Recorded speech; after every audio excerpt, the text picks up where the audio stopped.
Graças a Deus, glórias a Deus, graças a Deus, meus queridos. Estamos ao vivo aqui na 91.3 FM, Rádio da Bispa, Crescendo com Jesus. E hoje o tema é Santidade ao Senhor.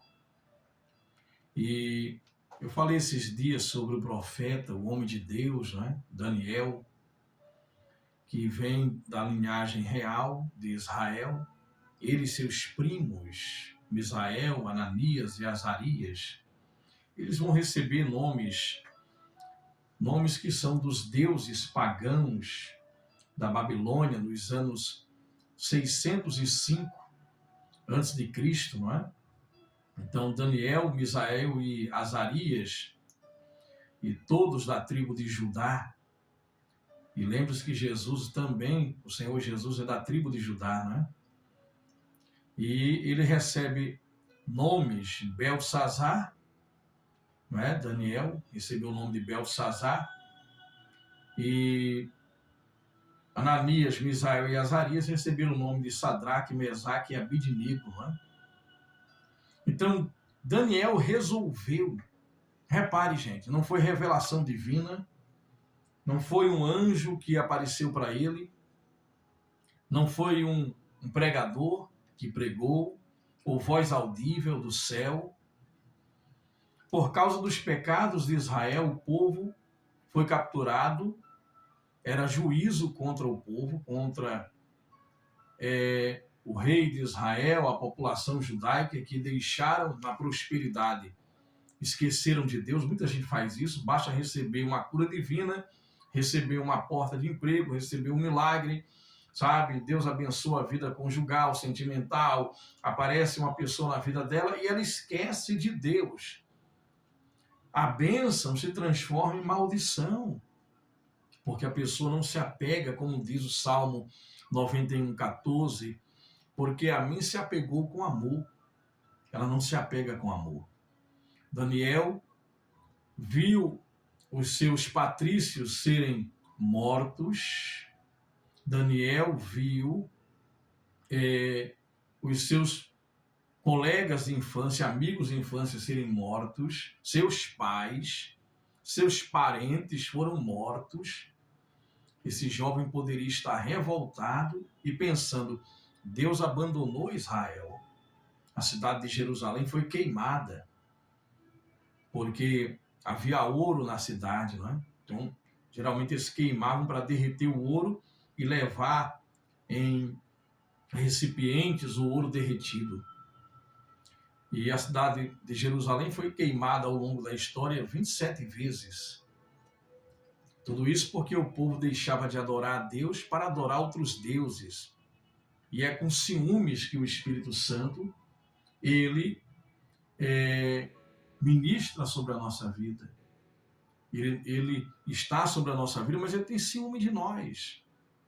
Quem nós amamos mais? Nós temos um tempo de qualidade onde nós falamos com Deus, priorizamos o mundo espiritual, buscamos o sobrenatural. E esse jovem aqui, com os pais mortos, agora levado cativo para a Babilônia, como escravo, ele ia comer do resto da mesa do rei, não é? Do resto, mas o vinho que o rei bebia, o que sobrasse era para os escravos, a comida também. E aqui esse jovem, no capítulo 1 do livro de Daniel, no versículo 12, não é?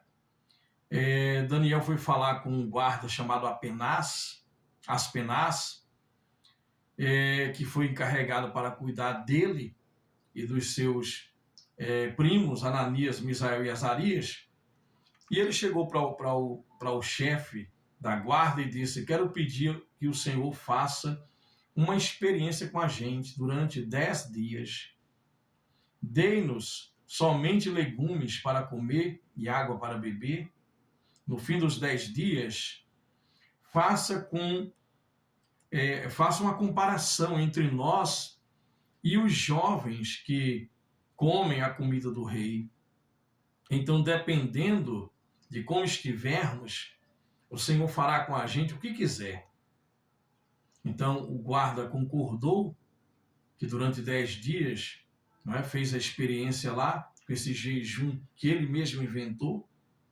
Imagina, vem um juízo contra uma nação inteira e um jovem que perde os pais, que perde lá a posição, que ele era um nobre, ele estudava sobre a cultura do mundo, não é? Da época.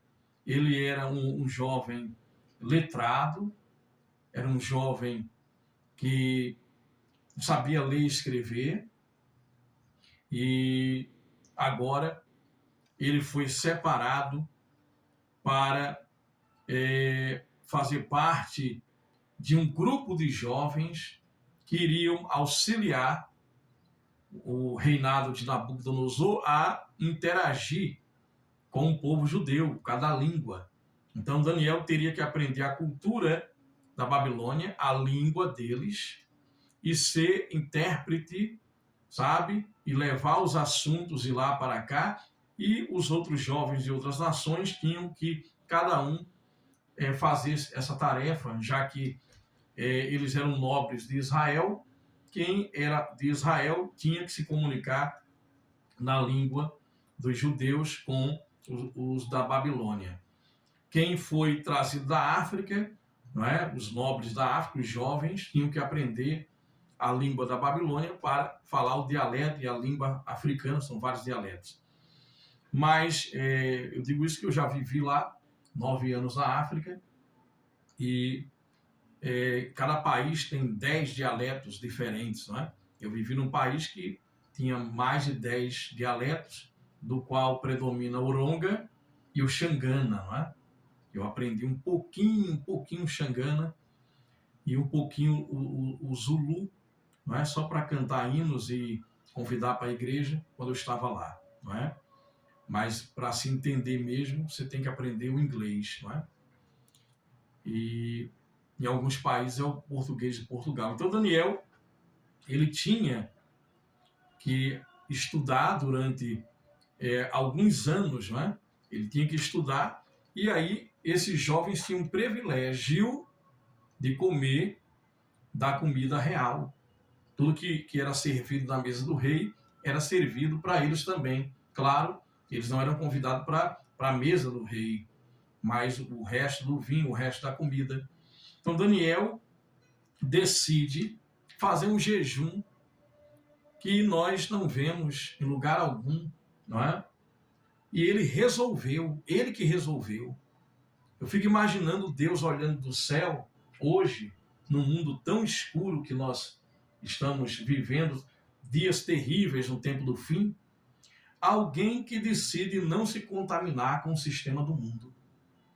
Alguém que decide orar e jejuar. Quando pouca gente no mundo inteiro tem orado profundamente e tem jejuado para buscar o céu. Hoje se fala muito de jejum intermitente. As pessoas jejuam para o seu bem-estar físico, não é? Para emagrecer, para estar bem fisicamente, que o jejum já foi comprovado que realmente faz bem, não é? Que renova todo o corpo. Tanto é que quando a pessoa vai passar por alguma cirurgia, ela fica algum tempo, né? Dependendo do tipo de cirurgia, ela fica até 12 horas sem comer nada, ou vai fazer algum exame, ela tem que ficar em jejum, sem comer nada durante algum tempo, não é? Então, nós sabemos que o jejum desinflama o corpo, que o jejum emagrece, que o jejum faz bem às células, renova. Agora, esse jovem aqui não estava jejuando para ficar fitness, sabe? Para ficar saradão, não. Ele estava vindo de um trauma, onde a nação dele foi dominada por um povo estranho, por Nabucodonosor, que era juízo de Deus. Foi profetizado por muitos profetas que aquilo iria acontecer. E eles brincaram com Deus, eles, sabe, rejeitaram a proteção divina e foram buscar proteção nos deuses estranhos. Agora nós vemos um jovem dizendo, olha, eu resolvo, e aqui os meus amigos, por isso que é bom ter amigos, nunca chame alguém para orar com você que não estejam na mesma frequência. Pessoas que querem só saber da sua vida, sabe? E para jogar cal na tua vida. Não é para jogar cal. Não, não, não. Você tem que procurar pessoas que estejam na mesma frequência, que queiram o céu, que queira ouvir a voz de Deus e receber uma resposta. Então Daniel decidiu. Olha, eu decido, eu resolvo. Daniel resolveu. É muito forte isso, gente. Não foi ninguém que mandou, não. Ele resolveu. O guarda concordou. E aqui no versículo 17, no capítulo 1 de Daniel, no versículo 17, diz: Deus deu aos 4 jovens um conhecimento profundo dos escritos e das ciências dos babilônios, mas a Daniel deu também, além do conhecimento profundo, dom de explicar visões e sonhos. Olha que coisa, gente. No fim dos 3 anos, gente, eles jejuaram 3 anos, comendo legumes. 3 anos comendo legumes e bebendo água. Ah, pastor, se eu jejuar, se eu não ficar sem um café da manhã, eu me tremo todinha. Eu me tremo, sabe? Esses homens ficaram 3 anos. 3 anos, meu Deus. Jejuando. Eu quero a unção, transfira a unção. Vai pagar o preço pela unção? Paga o preço pela unção? Você vê homens e mulheres caminhando, andando no Espírito hoje? Vai ver o preço que eles pagam. Oração e jejum, oração na madrugada, renúncia ao pecado. Você quer poder do alto, quer bênçãos? Veja, eles resolveram. E Deus deu a Daniel, além de um conhecimento profundo, deu dons, o dom de explicar visões e sonhos. No fim de 3 anos de preparo que o rei Nabucodonosor tinha marcado, Aspenaz levou todos os jovens até a presença do rei. Este falou com eles. E entre todos, repare, todos, não havia quem se comparasse com Daniel, Ananias, Misael e Azarias. Por isso, ficaram trabalhando no palácio.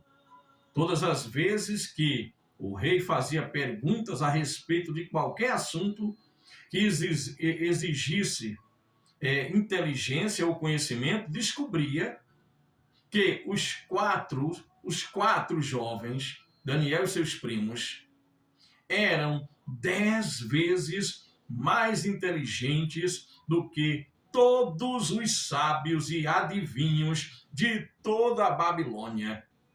E Daniel ficou no palácio real até o ano em que o rei Ciro começou a governar a Babilônia. Hoje a atual Síria, né? Então, meus amados irmãos,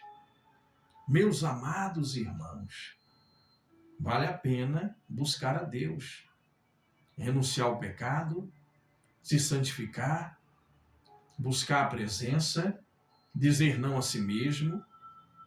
Vale a pena jejuar pela presença de Deus, vale a pena orar.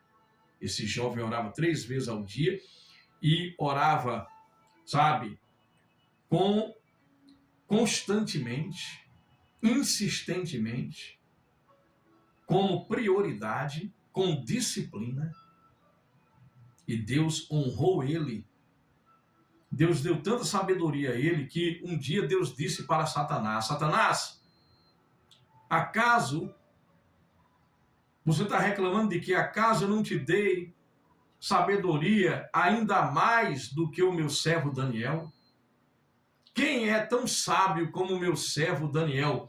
Sabe, Salomão foi o homem mais inteligente do mundo, recebeu sabedoria de Deus, sábio. Mas quando Deus vai elogiar alguém sobre sabedoria, ele não elogiou diante de Satanás, ele não elogiou Salomão, ele elogiou Daniel. Será que na terra houve alguém mais sábio do que Daniel? E você, Deus dizendo para Satanás, você rejeitou a sabedoria que eu te dei, porque eu te fiz ainda mais sábio do que o homem Daniel. Veja a sabedoria que Deus deu a Daniel. Esse homem aos 84 anos, sabe, ninguém mandou, não foi revelação divina, ele não viu um anjo, nada. Ele resolveu não se contaminar. A educação que ele recebeu dos pais, de servir a Deus e temer a Deus. Ele viu os pais morrerem, mas não se revoltou contra Deus. E isso, sabe, Deus mandou um juízo contra um povo. Eu fico imaginando Deus, peraí, o povo vai sofrer. O rei de Israel vai sofrer, todo mundo vai sofrer, muitos vão morrer. Mas esse jovem aí está jejuando porque não quer me trair, não quer se contaminar com os deuses da Babilônia. Ele não quer nem comer a comida que é oferecida aos deuses da Babilônia. Gente, ele mexeu com Deus. Ele mexeu com o emocional de Deus. Deus fica procurando hoje alguém que diga, olha, eu posso ir para a cova com os leões, para a fornalha de fogo, mas eu não me prostro diante do pecado, diante do politicamente correto, diante dos deuses deste mundo. Quantos de nós temos títulos, posição, mas nós queremos agradar mais a esposa, o marido, filhos, colegas de trabalho, a sociedade, e nem nos preocupamos como Deus está vendo a nossa motivação, o nosso coração. Precisamos mudar, porque estamos no tempo do fim. A igreja vai passar pelo último avivamento antes do arrebatamento. E queremos o poder da igreja primitiva hoje, sem pagar o preço que a igreja primitiva eles pagaram. Sem pagar o preço que homens jovens como Daniel, Ananias, Azarias, Misael pagaram. Você quer o poder do alto, santifique sua vida. Se santifique. Ainda há tempo. Ah, mas eu caí, pequei. Corra para Deus. Confesse os seus pecados. Volte, renove o seu pacto. E faça tudo de acordo com aquilo que a Bíblia diz. Que Deus abençoe a sua vida. Receba essa palavra. Emanuel, Deus é conosco.